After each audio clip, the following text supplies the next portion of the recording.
Savitri. Book 11. The Book of Everlasting Day. The Eternal Day, the Soul's Choice, and the Supreme Consummation. They are a light that fails, a word soon hushed, and nothing they mean can stay for long on earth. There are high glimpses, not the lasting sight. A few can climb to an unperishing sun, or live on the edges of the mystic moon, and channel to earth mind the wizard ray. The heroes and the demigods are few, to whom the close immortal voices speak, and to their acts the heavenly clan are near. Few are the silences in which truth is heard, unveiling the timeless utterance in her deeps. Few are the splendid moments of the seers. Heaven's call is rare, rarer the heart that heeds. The doors of light are sealed to common mind, and earth's needs nail to earth the human mass. Only in an uplifting hour of stress, men answer to the touch of greater things, or, raised by some strong hand to breathe heaven air, they slide back to the mud from which they climbed, in the mud of which they are made, whose law they know. They joy in safe return to a friendly base, and though something in them weeps for glory lost and greatness murdered, they accept their fall. To be the common man they think the best. To live as others live is their delight.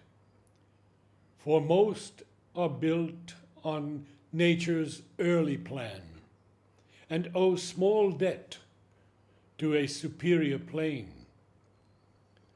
The human average is their level pitch, a thinking animal's material range. In the long, ever-mounting hierarchy, in the stark economy of cosmic life, each creature, to its appointed task and place, is bound by his nature's form, his spirit's force. If this were easily disturbed, it would break the settled balance of created things. The perpetual order of the universe would tremble, and a gap yawn in woven fate. If men were not, and all were brilliant gods, the mediating stair would then be lost, by which the spirit, awake in matter, winds, accepting the circuits of the middle way. By heavy toil and slow ionic steps, reaching the bright, miraculous fringe of God, into the glory of the Oversoul. My will, my call is there in men and things, but the inconscient lies at the world's gray back, and draws to its breast of night and death and sleep. Imprisoned in its dark and dumb abyss, a little consciousness it lets escape, but jealous of the growing light, holds back close to the obscure edges of its cave, as if a fond ignorant mother kept her child tied to her apron strings of nescience. The inconscient could not read without man's mind the mystery of the world its sleep has made. Man is its key to unlock a conscious door, but still it holds him dangled in its grasp. It draws its giant circle round his thoughts. It shuts his heart to the supernal light. A high and dazzling limit shines above. A black and blinding border rules below. His mind is closed between two firmaments. He seeks through words and images the truth, and pouring on surfaces and brute outsides, or dipping cautious feet in shallow seas, even his knowledge is an ignorance. He is barred out from his own inner depths.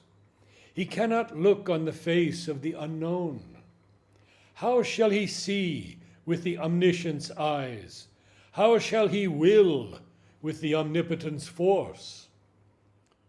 O too compassionate and eager dawn, leave to the circling aeon's tardy pace, and to the working of the inconscient will, leave to its imperfect light the earthly race. All shall be done by the long act of time. Although the race is bound by its own kind, the soul in man is greater than his fate. Above the wash and surge of time and space, disengaging from the cosmic commonality by which all life is kin in grief and joy, delivered from the universal law, the sun-like, single and transcendent spirit can blaze its way through the mind's barrier wall and burn alone in the eternal sky, inhabitant of a wide and endless calm. O flame, withdraw into thy luminous self, or else return to thy original might on a seer summit above thought and world, partner of my unhoured eternity, be one with the infinity of my power. For thou art the world mother and the bride. Out of the fruitless yearning of earth's life, out of her feeble, unconvincing dream, recovering wings that cross infinity, pass back into the power from which thou camest. To that thou canst uplift thy formless flight. Thy heart can rise from its unsatisfied beats and feel the immortal and spiritual joy of a soul that never lost felicity. Lift up the fallen heart of love, which flutters cast down desire's abyss into the gulfs. Forever rescued out of nature's shapes, discover what the aimless cycles want. There, intertwined with all thy life has meant, here vainly sought in a terrestrial form. Break into eternity thy mortal mold. Melt lightning into thy invisible flame. Clasp ocean deep into thyself, thy wave. Happy forever in the embosoming surge.